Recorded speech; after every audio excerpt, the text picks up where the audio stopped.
চাই, অনেক মাছ চাই। বেশ কিছুক্ষণ মাছ ধরার ফলে ব্যাগ ভারী হয়ে গেল। আর একটা খালি ব্যাগ পকেট থেকে বের করে আবার মাছ ধরা শুরু করলাম। ঠিক তখনই একটা বুড়ি কণ্ঠ আমাকে ডেকে উঠল।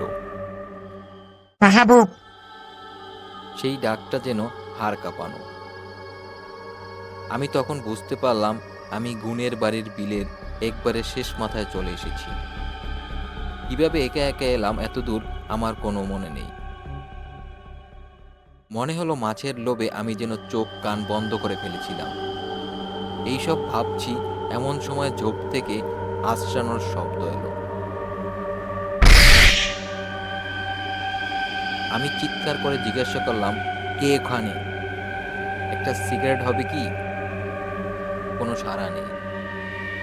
কিছুক্ষণ পরে আমি আমার মাছ খুঁজতে লাগলাম, কিন্তু এবার মনে হতে লাগলো যেন কেউ আমার পেছনে পেছনে হাঁটছে। কাঁচা ঘাসে জলের চুপ চুপ শব্দ। টর্চ দিয়ে তাকিয়ে দেখি কেউ নেই।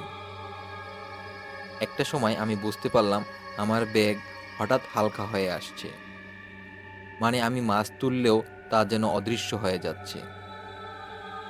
মাথার ভেতরে অসংখ্য গুঞ্জন উঠল। এক সময় মাথায় আসলো, এটা তো মাছদেহ জিনের কাজ। মাছদেহ হলো এমন এক জিন যারা মানুষের কাছ থেকে মাছ চেয়ে থাকে, তবে যদি কেউ তাদের মাছ দেয় তারা সেই মানুষটিকে নির্মমভাবে হত্যা করে। আমার ভেতর থেকে শীতল একটা স্রোত বয়ে গেল। তাড়াতাড়ি ব্যাগটা পিঠ থেকে সামনে ঘুরিয়ে নিলাম। ভয়ে ভয়ে অন্ধকার ভেদ করে বাড়ির দিকে হাঁটা শুরু করলাম। ঠিক তখনই আবার সেই ভয়ঙ্কর কণ্ঠ। এই মাহবুব, একটা মাছ দে। ঠিক আছিস না কেন? জীবনে বাসায় ফেরার ইচ্ছা নাই বুঝি?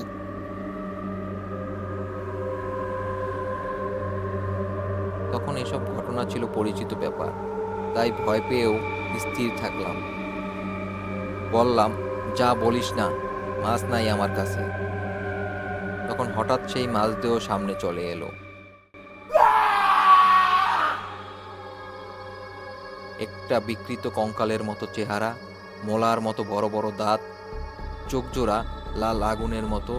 ধমক দিয়ে বলে উঠল। মাছ দে, না হলে তোর রক্ত মাংস খাবো। আতঙ্কে আমার মুখ থেকে বেরিয়ে গেল আল্লাহু আকবার।